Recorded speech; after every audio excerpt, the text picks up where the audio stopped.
تو وہ رو پڑی اور کیا؟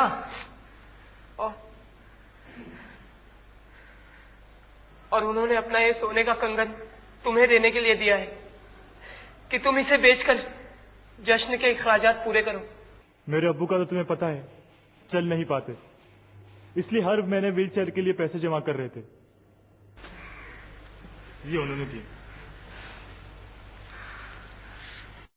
مجھے معاف کر دو انور بھائی، یہ سب میری وجہ سے ہو رہا ہے، مولا کے جشن میں دشواریاں میری وجہ سے آ رہی۔ نہیں بزمی، تمہاری وجہ سے کچھ نہیں ہوا، بلکہ تمہاری وجہ سے ہمیں ایک نیا جوش، ایک نئی امنگ جاگ اٹھی ہے۔ آپ ہی بتائیے اب ہم کیا کریں؟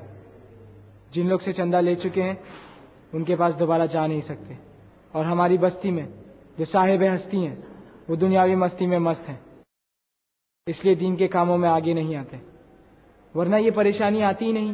آؤ ہم سب مل کر بارگاہ امام میں التجا کرتے ہیں کہ وہ ہماری مشکلوں کو آسان کرے۔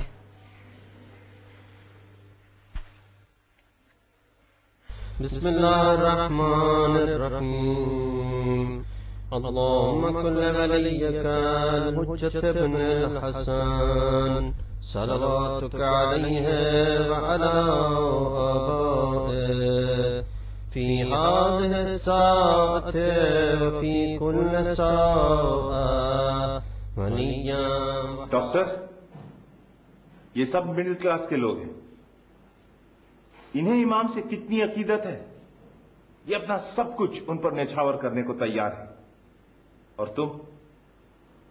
تم تو مولا کے صدقے میں صاحب حیثیت ہو، تم دین اور دنیا کے لیے کیا کر رہے ہو؟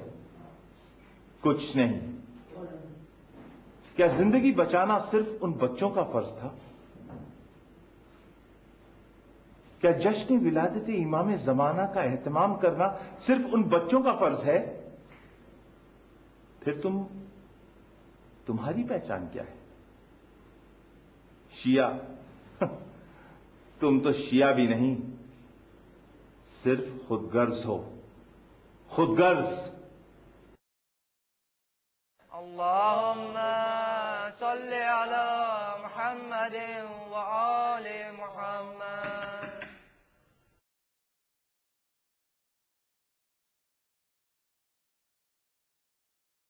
السلام علیکم ڈاکٹر صاحب۔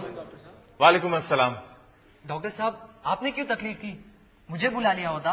میں اس وقت اپنے کسی مریض کے گھر نہیں آیا ہوں، بلکہ اس بارگاہ میں آیا ہوں جہاں امام کے چاہنے والے رہتے ہیں۔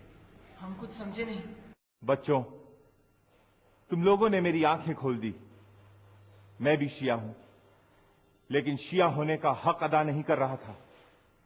تم لوگوں کا جذبہ دیکھ کر مجھے بھی یہ لگا کہ دین کے لیے میرا بھی کچھ فرض ہے، اور وہی فرض مجھے یہاں کھینچ لایا ہے۔ یہ ہماری خوش قسمتی ہے ڈاکٹر صاحب۔ بارگاہ امام میں کوئی خوش قسمت یا بد قسمت نہیں ہوتا، سب برابر ہوتے ہیں۔ یہ چندے کی پیٹی خالی ہے، اور خالی پیٹی اچھی نہیں لگتی۔ ہم اپنے بچوں کی سالگرہ پر تو ہزاروں روپے پھونک دیتے ہیں، پھر یہ تو مولا کی ولادت کا جشن ہے، اسے تو بڑے دھوم دھام سے منانا چاہیے۔ یہ 50,000 روپے کی حقیر رقم ہے، 25,000 روپے فلاحی کاموں کے لیے اور 25,000 روپے میری طرف سے مولا کے نظر میں۔ ڈاکٹر صاحب، اگر آپ جیسے ہمارے قوم کے ڈاکٹرز، انجینئرز اور بڑے بڑے بزنس مین مولا کی ولادت کی جشن کی خوشی میں ہماری مدد کریں تو ہماری کئی پریشانیاں دور ہو جائیں گی۔ اب ہم غریبوں کا ہی جذبہ دیکھیے نا، مشتاق کی امی نے اپنے ہاتھوں کے کنگن اتار کر مولا کی ولادت کی خوشی کا جشن منانے کے لیے دیے۔ ہم تمہاری امی کا